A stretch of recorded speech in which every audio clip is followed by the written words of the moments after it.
My son, Michael, hadn't answered his phone in 2 weeks. A mother's intuition is a powerful thing.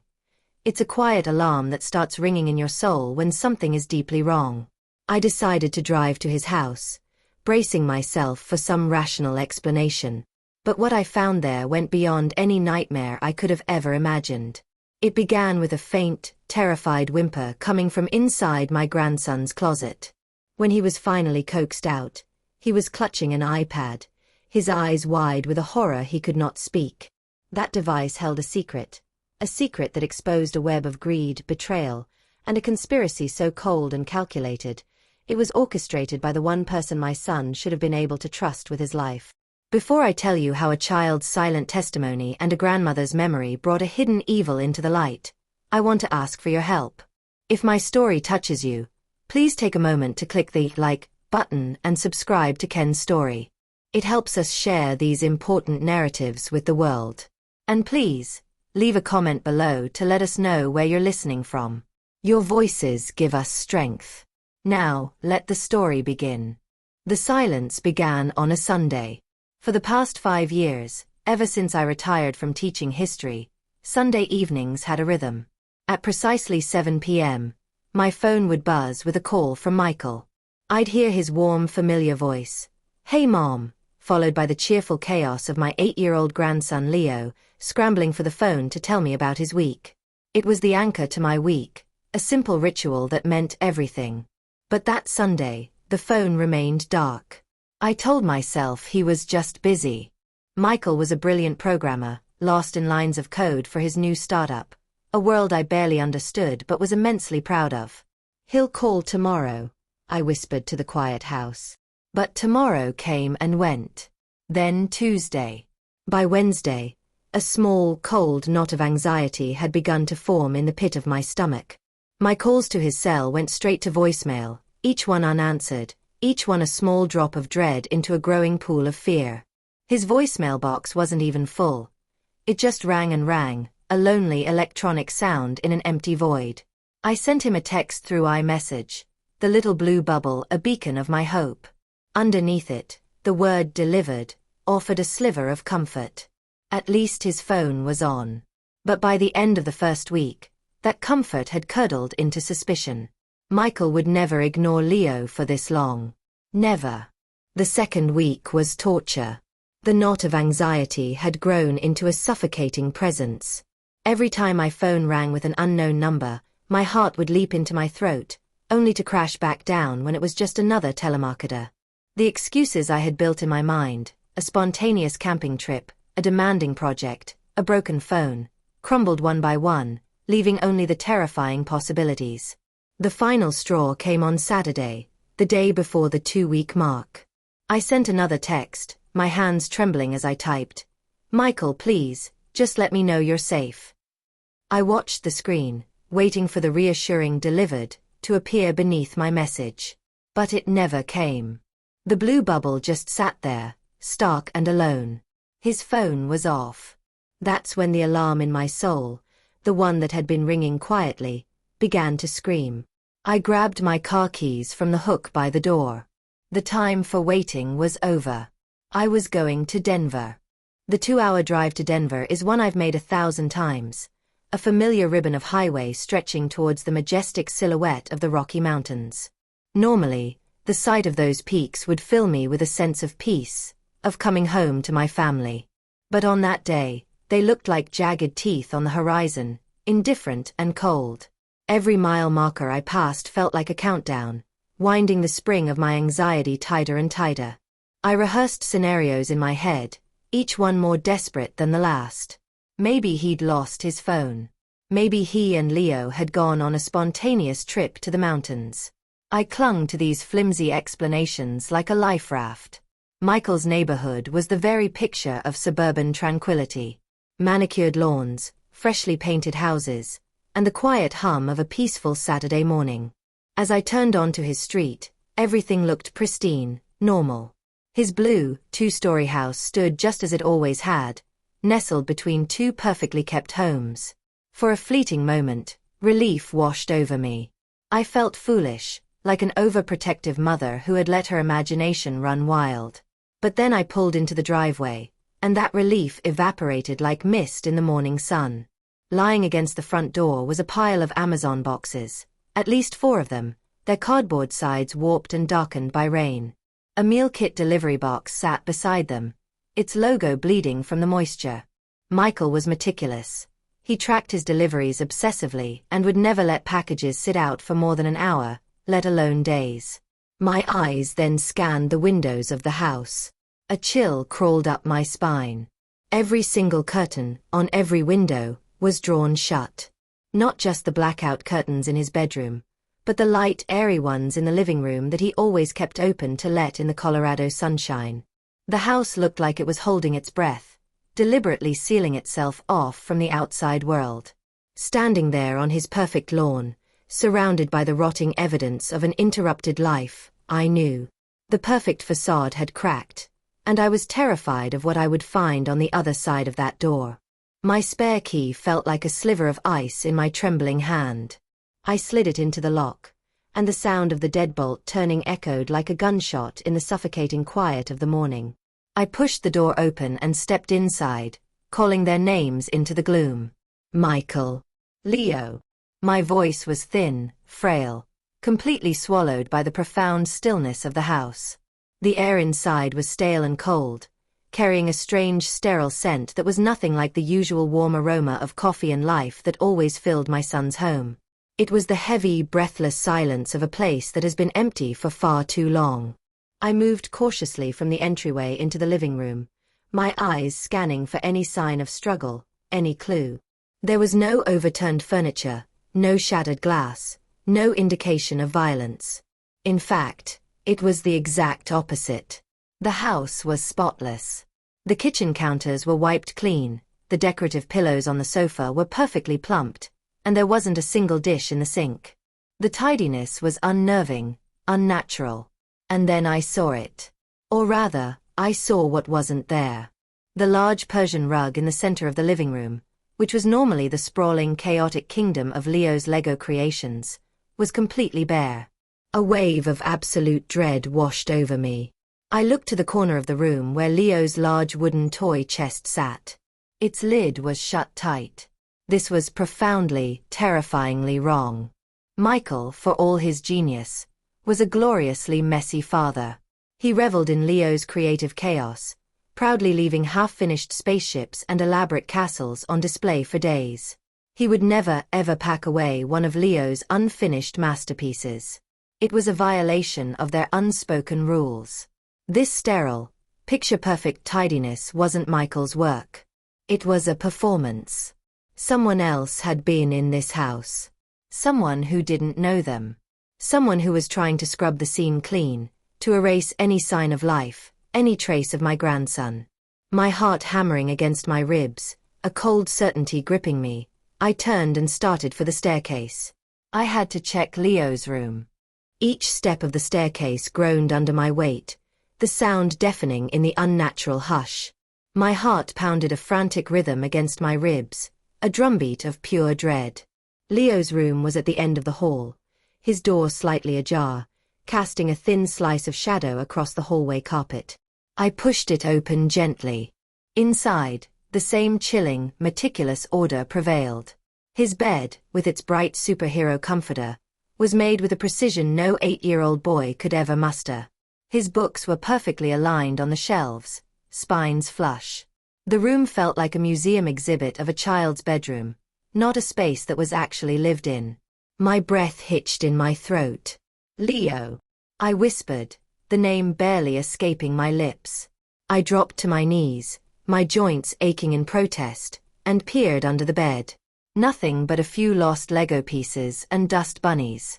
I scanned the room again, my eyes darting into every corner, praying to see a small shape huddled behind a chair, praying for this to be a simple childish game of hide and seek. A wave of dizziness washed over me. The house was empty. They were gone. Had I imagined it all? As I stood up, a crushing sense of defeat settling upon me, I heard it. It was so faint, so fragile, I almost dismissed it as the old house settling. But then it came again. A tiny, choked sound, like a puppy in distress. It was a whimper. A sound of absolute, helpless terror. And it was coming from inside the closet. Time seemed to stop. The air in the room grew thick and cold, making it hard to breathe. Every rational instinct screamed at me to run, to flee this terrible silent house and whatever horrors it held. But a deeper, fiercer instinct took over, the one that has driven mothers and grandmothers to shield their young since the dawn of time. My feet, as if disconnected from my own will, moved one slow step after another, closing the distance to the simple white closet door. My hand, slick with a cold sweat, trembled as I reached for the cool brass knob. The whimpering inside stopped abruptly, as if the occupant could sense my presence. And in that moment, I knew I couldn't open that door. Not alone. I had no idea if Leo was hurt, or worse, if someone was in there with him. I took one step back from the closet door, then another, my hand flying to my mouth to stifle a scream. My body was acting on pure instinct, creating distance from a threat I couldn't see. My mind, however, was a whirlwind of horrifying images. Leo, hurt, terrified, trapped. Or worse, not alone. I stumbled back into the hallway, my legs weak, and fumbled in my purse for my phone. My fingers felt clumsy and thick, like they belonged to someone else. It took 3 tries just to unlock the screen.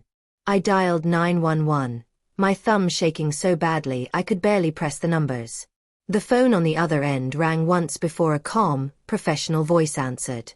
911, what is your emergency? I couldn't speak. I had to force the air from my lungs, my words coming out in a choked, desperate whisper. My son is missing. I'm at his house. 245, Juniper Lane. I had to stop, gasping for breath, my eyes still glued to Leo's bedroom door down the hall. Okay, ma'am, I have the address. Can you tell me what's happening? My grandson, I whispered, pressing the phone hard against my ear. I think he's in his closet. I heard him crying. Now it's quiet. He won't come out. I'm scared to open the door. Please just send someone. Help is on the way, ma'am. I need you to stay on the line with me. Are you in a safe location? The operator asked, her voice steady and grounding. But I couldn't answer. Was I safe? The silence that now bled from that closet felt more menacing than the whimper it replaced. I sank to the floor in the hallway, my back pressed against the wall, my entire world shrinking to that single bedroom door. The operator's voice became a distant buzz in my ear. Every tick of the grandfather clock downstairs sounded like a hammer blow. A floorboard creaked below, and I held my breath, every nerve ending on fire. How long I sat there, frozen in time, I don't know. It could have been minutes or an eternity. Then, through the suffocating silence, a new sound began to break through. It was faint at first, a distant cry in the Saturday morning quiet, but it grew steadily louder, closer. It wasn't a sound of tragedy this time. It was the sound of hope. The piercing, beautiful wail of an approaching siren. The firm, official knock on the front door was the most reassuring sound I had ever heard in my life. I practically flew down the stairs and opened it to find 2 uniformed officers on the porch. One was older, with a calm, weathered face that immediately inspired confidence. The other was younger, his eyes sharp and observant. In rushed, hushed tones, I explained the situation. The 2 weeks of silence, the unnaturally clean house, and the whimper from the closet. I led them up the stairs, my heart pounding in time with their heavy footsteps on the wood. In the upstairs hallway, the world seemed to shrink again, our collective attention focused on that single closed closet door. The older officer, whose name tag read Miller, held up a hand, signaling for me to stay back. He approached the door cautiously. "Son," he said, his voice gentle but firm. "This is the police. We're here to help. Is everything okay in there?" The only response was the deep, oppressive silence. He tried again, but got nothing. He looked back at me, his expression softening. "Grandma," he said quietly. "Maybe he'll respond to you." I stepped forward, my voice cracking as I spoke to the door. Leo. Sweetheart, it's Grandma Carol. I'm here now. There are some very nice policemen here to help us. Everything is going to be okay. Can you please open the door for Grandma? For a long moment, there was nothing. Then we heard it, a faint metallic click as the simple latch was turned from the inside. The door creaked open an inch, then another. And there he was. My grandson was huddled in the far corner, tucked behind a row of his father's old winter coats. His face was pale and smudged with dirt, and his body was racked with violent tremors. But it was what he was holding that made my breath catch in my throat. He wasn't clutching a stuffed animal or a favorite blanket for comfort. He was clutching his iPad. He held it against his small chest with a desperate white-knuckled grip, as if it were a shield. His wide, vacant eyes stared past us, seeing a horror in the hallway that only he could perceive. He was silent. Utterly, terrifyingly silent. Officer Miller took one look at his condition and quietly spoke into the radio on his shoulder. Dispatch, send paramedics to this location for an 8-year-old male, non-responsive, in a state of shock. My grandson was out of the closet, but he was still trapped in the darkness. The ride to the hospital was a surreal blur of flashing lights and the calm, steady voices of the paramedics. I sat in the ambulance, holding Leo's small, cold hand, my world narrowed to the sight of his pale face and the rhythmic beeping of the heart monitor beside him. He was like a fragile doll, his eyes open but seeing nothing. Through it all, his grip on the iPad never once faltered. Even when a kind nurse tried to gently pry it from his grasp to check his blood pressure, his fingers tightened with surprising strength. It was only then that I noticed its screen was completely dark. The battery was dead. It was just a useless, silent black rectangle, a dead weight in his arms. In the chaotic, antiseptic brightness of the emergency room, doctors and nurses moved with efficient purpose. They spoke in low, clinical tones, but their actions were gentle. After what felt like an eternity, a kind-faced doctor with tired eyes pulled me aside into a small consultation room. Physically, your grandson is unharmed, Mrs. Evans, she began, her voice soft. He's severely dehydrated and malnourished, but we can correct that. What we're more concerned about is his psychological state. She took a deep breath. He's suffering from what we call dissociative mutism, brought on by acute trauma. He hasn't lost his ability to speak, his mind has simply shut it down. It's a protective measure, a wall his brain has built to shield him from a memory that's too overwhelming to process. Her words, though meant to be informative, landed like physical blows. My grandson, my bright, chattery Leo, had seen something so terrible that his own mind had been forced to slam a door, locking the horror inside. I felt a profound sense of helplessness wash over me, the kind that only a grandparent who would do anything to take away a child's pain can feel. Later that evening, I sat by his bedside in a quiet, dimly lit room upstairs. He had finally drifted into an uneasy sleep, but the iPad was still cradled against his chest. I looked from his vacant, sleeping face to the lifeless tablet. One was a boy, the other a machine, but both were locked, their secrets sealed away in the dark. And I knew, with a certainty that settled deep in my bones, that I couldn't unlock one without the other. The story of what happened to my son was trapped behind them both. I must have drifted off in the uncomfortable vinyl chair, because a soft knock at the hospital room door startled me awake. A nurse poked her head in. Mrs. Evans?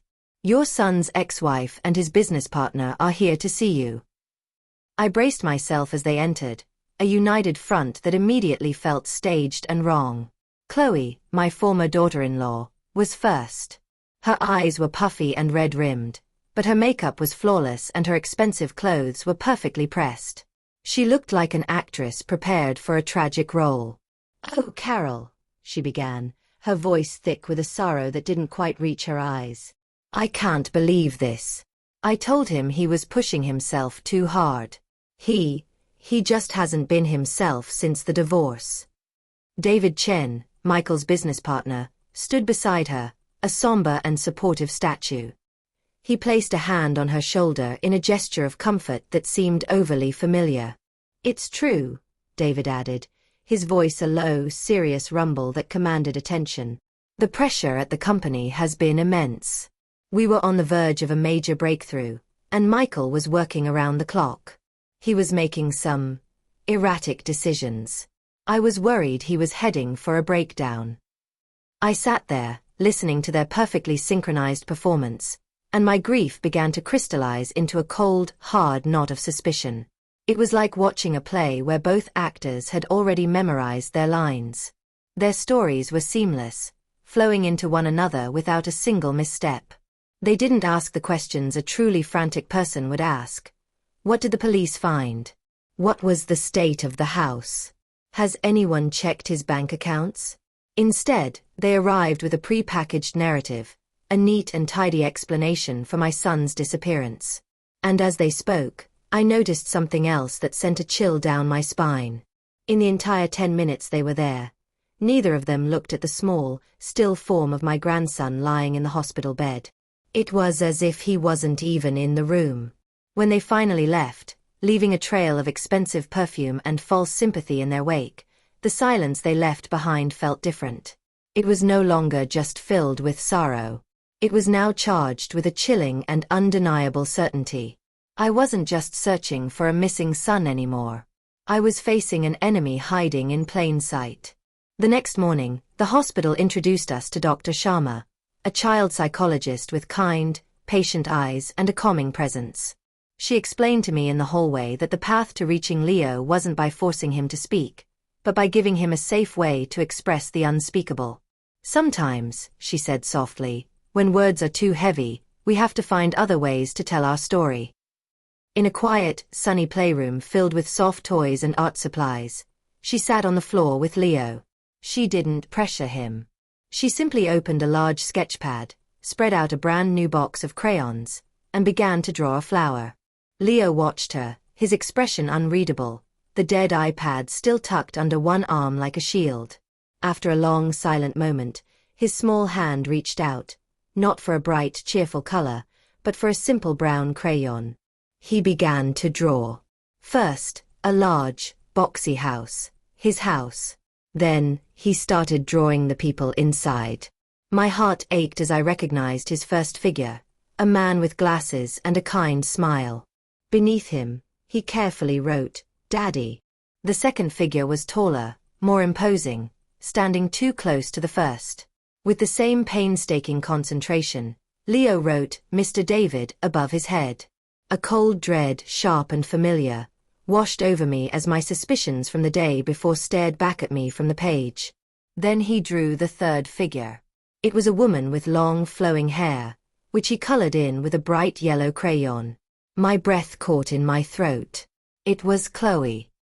He held the crayon above the space for her face, hesitating for a long, tense moment.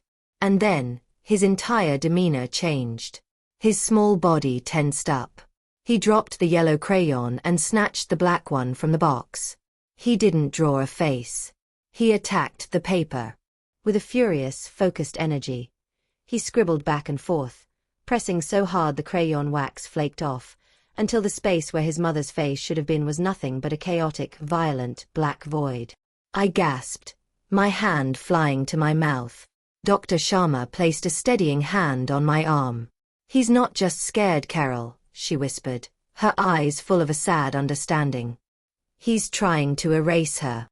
I stared at the crude drawing, a silent confession written in a language of terror and crayons. It was the first chapter of the story, and I knew I had to take it to the police. I called Officer Miller, the detective whose calm demeanor had been a small anchor in the storm of that first day. My voice was low but steady over the phone. "I have something you need to see," I said, leaving no room for argument. "It's about Leo." We met an hour later in a sterile, windowless consultation room at the hospital. I laid Leo's drawing on the smooth laminate table between them. His younger partner leaned in immediately, his sharp eyes taking in every detail. But Miller simply stared at it for a long time, his expression unreadable. "A child's drawing isn't proof in a courtroom, Carol," he said gently, finally meeting my gaze. "But it is a very compelling roadmap for an investigation." He was true to his word. Later that afternoon, he called me with an update, and I could hear the professional frustration in his voice. "We brought Chloe and David in for individual questioning," he began. "They both came willingly, all smiles and concern. He told me they had stuck to their stories, but this time with more detail, more polish.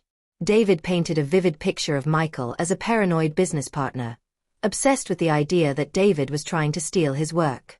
He claimed they'd had a terrible argument the night Michael disappeared, and that Michael had stormed out, vowing to ruin the company. Chloe's performance, Miller said, was even more poisonous. She wept as she told the detectives that Michael had become erratic and aggressive since their divorce, that she was worried about his mental state around their son.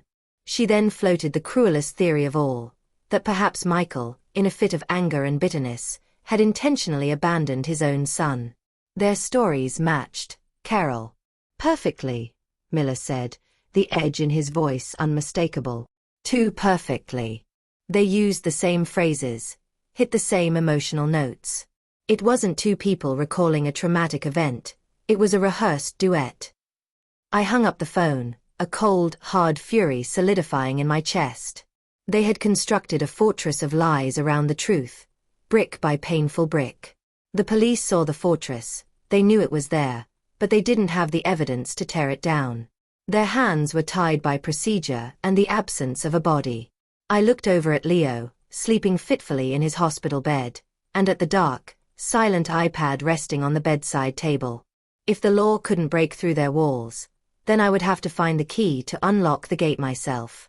The next day, 2 tech specialists from the Denver Police Department came to the hospital. They were confident, armed with sophisticated-looking equipment they hooked up to the iPad. I watched them work for hours from the corner of the room, a silent, hopeful spectator. But after nearly half a day of trying, they admitted defeat.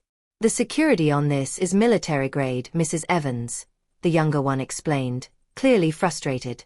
"It's been locked down after too many failed attempts, likely from the night of the incident. If we try to force it, the entire drive will automatically wipe itself clean. We can't risk it." They left empty-handed, leaving the dead tablet on the bedside table like a miniature tombstone. Their fortress of lies, it seemed, was protected by a digital moat.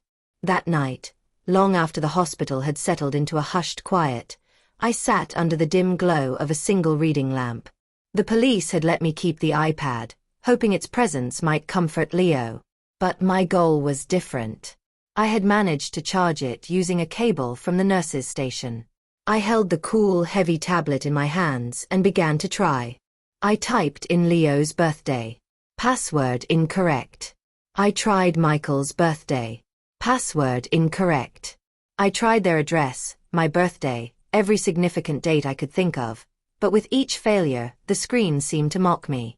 Frustrated, I set the iPad down and looked at my sleeping grandson's face, so peaceful in slumber. My thoughts drifted away from numbers and dates and back to my son. I remembered him as a lanky 16-year-old, proudly showing me the first computer he had built himself. I had asked him what his password was. He just grinned and said, "It's a secret, Mom. But the rule is, it has to be something nobody else could ever guess, but that I could never, ever forget." My mind drifted further back, to my late husband, Robert, whom Michael had adored. And then another memory surfaced, warm and golden, of our goofy golden retriever, Buddy, who had been Michael's shadow and protector throughout his childhood. Robert's birthday, and Buddy, the 2 great heroes of my son's youth. A jolt went through me. My fingers, which had been clumsy with panic just days before, were now steady with purpose. I picked up the iPad, and slowly, deliberately, typed 1023196 Buddy. I held my breath and tapped Enter. There was no angry red warning, no shake of the screen. Instead, it simply unlocked. The home screen lit up, its background a photo of Michael and Leo at a Rockies game, their faces split with joyful grins. I had found the key. Now, I had to find the courage to open the door. The screen glowed in the dark room, a window into a life that had been so abruptly stolen. For a moment, I was paralyzed, just staring at the photo of my son and grandson, their smiles so full of life. With trembling fingers, I began to search. I navigated his digital world, opening his emails, his messages, his calendar. Everything on the surface looked painfully normal. Work appointments, reminders for Leo's soccer practice, photos from their last hiking trip.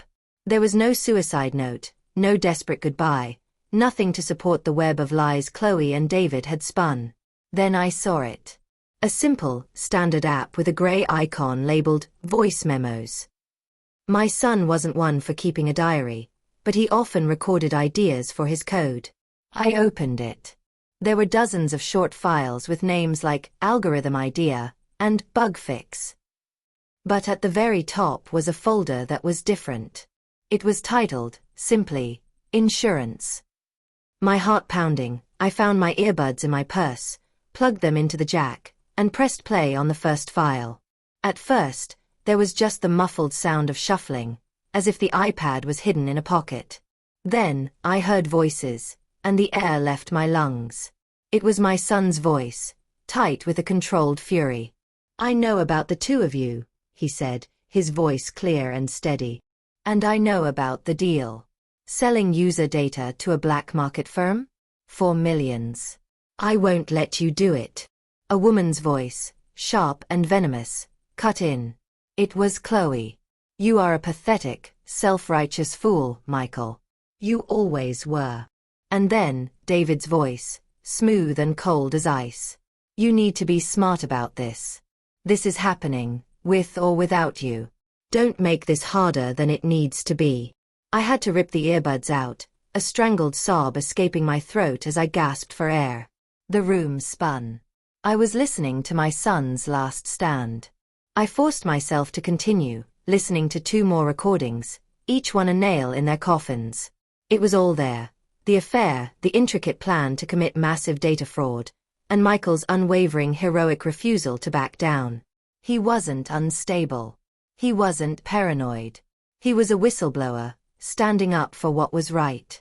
And he had been standing completely alone. The polished, perfect fortress of lies Chloe and David had built was a sham. This iPad wasn't just a key, it was a weapon. And in the silent stillness of that hospital room, I finally understood my son's last act. He had recorded the truth, and now, it was my sacred duty to make sure the world heard it. Armed with the terrible truth from the audio recordings, the world felt sharper, colder. The why was no longer a mystery, but the how was still a black hole, a horror I could only imagine. The next day, I met with Dr. Sharma before her session with Leo. I didn't share the details of the recordings, that was for the police, but I told her, my voice low and grim, "I know what the argument was about. It was about my son's work." She nodded, her expression full of a sad understanding, and said she would create a safe space for him to share what he saw, if he was ready. In the quiet therapy room, Dr. Sharma laid out a large storyboard with empty panels, like a blank comic book. "Leo," she said softly, "sometimes stories are easier to show than to tell. Can you show us what happened that night?" Leo looked at the empty board, his small face a mask of concentration. Then, slowly, hesitantly, he picked up a crayon and began to draw. In front of my very eyes, a silent movie of my son's final hour began to play out. The first panel showed angry voices coming from downstairs. The next showed a small boy hiding inside a dark closet, peering through a tiny crack in the door. My heart ached as he drew what he saw through that crack. The living room with 3 figures. Daddy, David, and Mommy. He drew jagged lines coming from their mouths to show the shouting. He pointed to the iPad, then back at the drawing, making the connection for us. They were arguing about the secret it held. The next panel was the one that shattered my soul. He drew David, his arms outstretched, shoving my son. He drew Michael falling backward, his body caught in a terrible, unnatural angle. And then he drew a jagged red starburst where his father's head met the sharp, grey stone corner of our old family fireplace. But it was the next detail, the one that followed the fall, that stole the very air from my lungs. He drew Chloe, his own mother, standing a few feet away. Her arms were at her sides, her figure stiff. She was just watching. doing nothing as my son lay motionless on the floor. In the final horrifying panel, Leo drew the two of them, David and his mother, rolling my son's limp form into the large Persian rug from the living room floor and dragging it towards the door. When he finished, he put the crayon down and finally looked at me, his eyes filled with a deep, ancient grief that no child should ever know. The silent movie was over. I had the why from the iPad, and now, I had the how from my grandson. The complete, monstrous picture was finally clear. There was no more room for doubt, no more shadows to navigate. There was only the cold, hard path of the truth. The next morning, I didn't call the local police. The recordings on my son's iPad spoke of multi-million-dollar fraud and illegal data trafficking that crossed state lines. This was bigger than a missing persons case now. This was federal. With a grim resolve, I walked into the Denver field office of the FBI. I was escorted to a small, quiet room where I met two agents, a man and a woman. I didn't waste time with emotional explanations. I simply unlocked the iPad, placed it on the steel table between them, and played my son's final brave words. Then, I laid out Leo's storyboard drawings, a child's silent, devastating testimony. The lead agent, a sharp, no-nonsense woman named Chunault, listened to every recording without a flicker of expression. When the last echo of my son's voice faded, she closed her notebook, looked me directly in the eye, and said, "Mrs. Evans, thank you. This is now an active federal investigation into a potential homicide." The speed at which they moved was breathtaking. The next 48 hours were a whirlwind of updates from Agent Chunault, each phone call another piece of the monstrous puzzle falling into place. The first call confirmed the affair. Subpoenaed phone records revealed thousands of texts and calls between Chloe and David, while hotel receipts painted a sordid picture of their secret meetings. The second call was about the money. Financial records showed that David had been transferring large regular sums of money to Chloe for months, disguised as consulting fees. But it was the third phone call, the one that came late last night, that made my blood run cold. "We found the disposal plan, Mrs. Evans," Chunault said, her voice devoid of emotion. A month before Michael disappeared, Chloe established a shell corporation. That corporation made a single all-cash purchase, an isolated backwoods cabin deep in the Rocky Mountains. A cabin. Bought and paid for weeks in advance. The premeditation of it was a physical blow, knocking the air from my lungs. This wasn't an argument that went wrong. It was an execution. "We're sending a forensic team to the property at dawn," Agent Chunault concluded, and I knew what she left unsaid. They weren't going there to look for my son. They were going to recover his body. The day the FBI went to the cabin was the longest day of my life. I stayed at the hospital with Leo, the minutes stretching into an eternity. The clock on the wall ticked with an agonizing slowness, each second a small hammer blow against the fragile shell of my composure. I couldn't eat. I couldn't read. I just sat, staring out the window, picturing a remote cabin in the mountains, waiting for a phone call that I both craved and dreaded with every fiber of my being. When my phone finally rang late that afternoon, and I saw Agent Chunault's name on the screen, I knew. The time for frantic anxiety was over. I answered, my hand surprisingly steady. She spoke in a flat, professional tone, a small mercy for which I was grateful. She spared me the gruesome details but laid out the cold, hard facts. The cabin was just as the records had suggested, isolated, at the end of a long, unpaved road, shrouded by dense pine forest. The perfect place to hide a secret. Inside, the main floor was dusty and unused. But in the damp, musty basement, they found what they had come for. "There was a section of the cellar floor, Mrs. Evans," Chunault said, her voice even. "A freshly poured slab of concrete. It was new. Too new. The color was all wrong, a pale gray against the dark, cracked earth of the original foundation."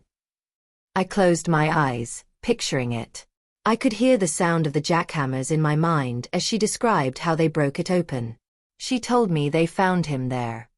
"He was wrapped in a Persian rug, Mrs. Evans," she said, and at that, a strangled sound escaped my throat. The rug. The rug from Leo's drawing. The rug that used to lie in my son's living room, where Leo would build his Lego kingdoms. The coroner has made a preliminary identification from dental records, she continued softly. It's Michael. I'm so very sorry. I thanked her and hung up the phone. I didn't cry, not yet. A strange, hollow calm washed over me. For 3 agonizing weeks, my son had been a ghost, a question mark, a terrifying void. Now he was a memory. They had taken his future, buried him in darkness and concrete, but they had failed to bury the truth. He was found. My boy was finally, terribly, found. And his story was not over yet. The call from Agent Chunault came the next morning. Her voice on the line was different. The professional detachment had been replaced by a cold, hard edge of victory. We have them, Carol, she said simply. Warrants were executed 1 hour ago. She told me they moved on both of them at the same time, a perfectly coordinated maneuver to ensure neither could warn the other. The downfall of their empire was as swift as it was brutal. She told me they arrested David first. He was exactly where you'd expect him to be. In a glass-walled boardroom on the top floor of his downtown skyscraper, the city of Denver sprawling beneath him like a kingdom. He was at the head of the table, mid-presentation, charming a group of investors with promises of quarterly growth and market disruption, the very deal my son had died to prevent. In the middle of his speech, the boardroom doors opened, and the FBI walked in. His face, Agent Chunault said, was a mask of arrogant disbelief that slowly curdled into pure, animal panic as the steel handcuffs clicked around his wrists in front of the very people whose respect he craved. The team that went for Chloe found her in an equally fitting temple of her own ambition. She was in the sleek sales office of a new luxury high-rise, a glass of champagne in her hand, signing the final papers on a multi-million-dollar penthouse with panoramic views of the mountains. She was buying her dream home with my son's blood. Agent Chunault told me Chloe's initial reaction was theatrical indignation, a flawless performance of a shocked and wronged socialite. That performance, however, shattered the moment the cuffs were on. The expensive pen she had been using to sign her name rolled off the polished table and clattered onto the floor. I listened to it all from the quiet of the hospital room, a silent witness to the public implosion of their carefully constructed lives. There was no joy, no triumphant cheer, just a profound, grim satisfaction. A righting of a terrible wrong. They were arrested in their castles of glass and greed, the very worlds they had murdered my son to build. That evening, for the first time in weeks, I turned on the news. Their faces were plastered across the screen, their names now tied forever to a story of murder and betrayal. The world finally knew what they had done. The trial was a media circus, a spectacle of headlines and courtroom artists. But the truth, once it was set free, was undeniable. The chilling audio recordings from the iPad, Leo's quiet testimony delivered via video to protect him from the trauma of the courtroom, the simple, damning fact of the Persian rug found with my son's body. It all painted a picture of monstrous greed and betrayal. The verdict was swift. Life in prison, without the possibility of parole. For both of them. Justice, in its formal legal sense, had been served. Afterward, I sold Michael's house. I couldn't let Leo grow up in a place haunted by such terrible ghosts. We moved back to my quiet home, the one Michael had grown up in, and I officially became Leo's legal guardian.